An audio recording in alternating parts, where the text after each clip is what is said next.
Hi, this is attorney Frekhtman, and today we're taking out the trash. We're teaching you how to avoid crappy cases, shitty cases. Nobody wants them, not us, not other lawyers, not doctors, and certainly not injury victims. Everyone wants what they deserve. Everyone wants maximum compensation. So how do you get rid of crappy cases? Well, number one, you have to make sure to get medical treatment right away. You have to go to urgent care. You have to go to the hospital if you're hurt. I know now during the pandemic, it's hard. I saw a line in an urgent care in Long Island yesterday, and it was like 50 people out the door, probably getting COVID testing. So if someone's in a car crash or a trip and fall, it might be hard to go to the hospital right now with the pandemic. But you have to find some way, either an urgent care, a hospital, hopefully that's not too busy, or maybe just going to like a local doctor, even a family doctor, or a physical therapy office, just to get some kind of treatment. You don't want to wait a week. You definitely don't want to wait 2 weeks. Once you wait 10 days or 2 weeks, the insurance company will say, well, they must have not been hurt because they didn't get medical care. Anyone who has any kind of symptoms is going to go to a doctor.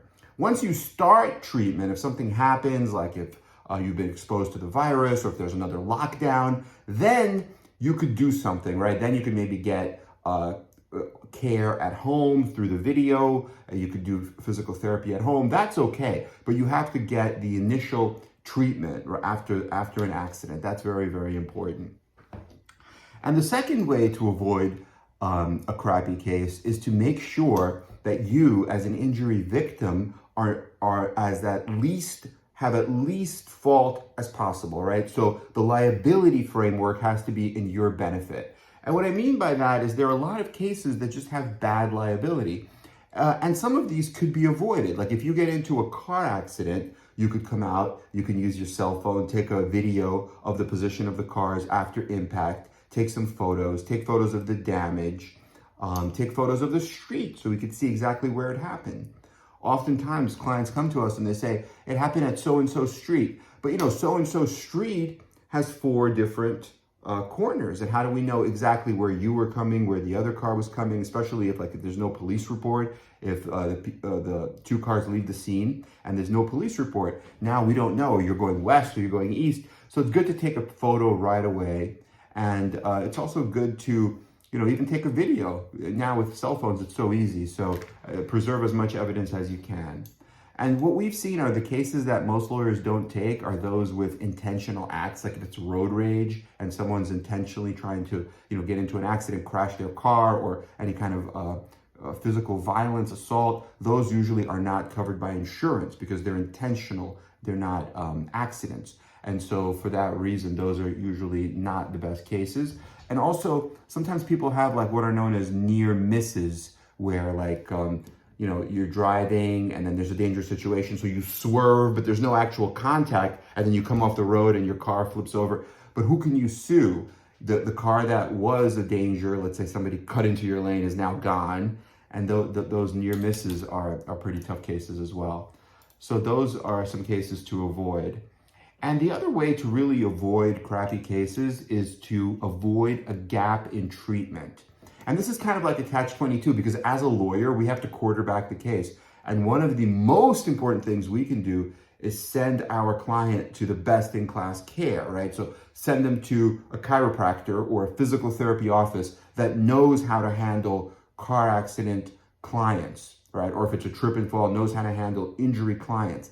And then they'll quarterback all the care. They'll get an orthopedist, a neurologist, whatever is necessary. They'll do an MRI, an EMG, and you track all that. Then once the MRIs come in, now we know what your injury is, right? So at that point, you start seeing specialists, maybe pain management. You can get injections like epidural steroid injections. There could be percutaneous discectomies, radio frequency ablations, all types of procedures that really increase value because it's a serious injury. You're getting treatment for it. You're going step by step, the medical course, the medical path. And then ultimately, if you need some kind of surgery, like a laminectomy, a discectomy, or even a spinal fusion, those could be 7-figure cases, or even if it's so debilitating, could approach possibly 8 figures. So those cases do exist, and we've had many 7-figure cases And hopefully soon we'll have an 8-figure case that we prep the right way and take to a jury. So that's basically, but so you want to avoid that gap in treatment. So as an attorney, what we do is we help coordinate the care, right? We send a client to physical therapy. Now, some little thing could happen, right? They might not like the therapist, or it might be closed, or they might not be able to get out from work, or, they might not have transportation. It might not be convenient, but it's really important to educate these clients. Very important to educate them to make sure that they understand that if they don't go to the physical therapy 2 to 3 times a week for at least 3 months here in New York, if they don't have that course of treatment, then there's no case, right? Then the whole case blows up. Everything else is a waste of time. So it's so super important to get that treatment. And it's kind of like a catch-22, because on the one hand, as an attorney, you want to make sure that your client sees the best specialist and gets this treatment. But the catch-22 is, like at a deposition, if they ask you, hey, who sent you to the doctor? If the person is saying, hey, it's my attorney, well, then it looks like something's being orchestrated and it looks artificial, and that's not good. So you have to have that balance as an attorney. You have to make sure that the client is authentically, really, truly injured, that they have these symptoms, that they need care. You want to give them the opportunities. Hey, go to this doctor, go to that doctor, go wherever you want. You want to be vigilant, right? And watch over their treatment. But you don't want to be too much of an advocate, like, I say go to Dr. X, because then it looks like the attorney is orchestrating something.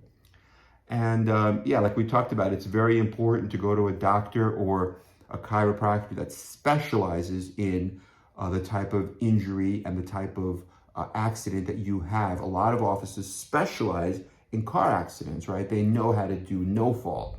Oftentimes, we get cases from other states. And the problem with that becomes that if they get injured in New York, but then they go to another state, then that state's no-fault law is different from New York. So in New York, you would get your physical therapy, and your doctor who knows New York PIP and New York no-fault law will just send the bill to the insurance company of the car that you were sitting in, and will get reimbursed. And if the insurance company is not paying, then that doctor will have their own attorneys that engage in collections, that know New York collection law and no-fault law. They'll have their own, their own team. And it's really streamlined and easy. It's almost seamless for them to get paid. But if the client is in like another state, like North Carolina, well, now those doctors don't know New York. Why should they? New York no-fault law. They know North Carolina law, or whatever their state is, Florida. And every state has a different rule. And then for those doctors to then send bills to that insurance company, the insurance company will just issue a denial because they're not following all the rules, and it gets very complicated. And then it's hard for that client to get treatment. So we have some cases like that, but usually those always run into trouble. So it's important to go to a doctor that knows the local law of the state that you're in. That's very, very important, because like if you're not getting the right treatment, it's very hard for the attorney to stay on top of everything, right? The attorney does the legal part, but then the doctor has to do the medical part. And so you have to go to a doctor that knows, first of all, your type of injury. Like if you have a knee injury, you would go to an orthopedic, right? Arthroscopic surgery, or orthopedic open reduction internal fixation, whatever you need. If you have a knee injury, you're not going to go to like an ophthalmologist, right? He's an eye doctor. You're not going to go to a dentist. It's the same kind of thing. You have to go to the right type of specialist. So that's one of the ways to really avoid crappy cases. So I hope this has been helpful. This is just some of the pitfalls we see in dealing with both pre-litigation cases when we first get them, as well as when we have to litigate a case and go to court. So let us know what questions you have, and we'll be happy to answer them. And we're here for you. Happy holidays, and we'll talk to you very soon. Bye-bye, everyone.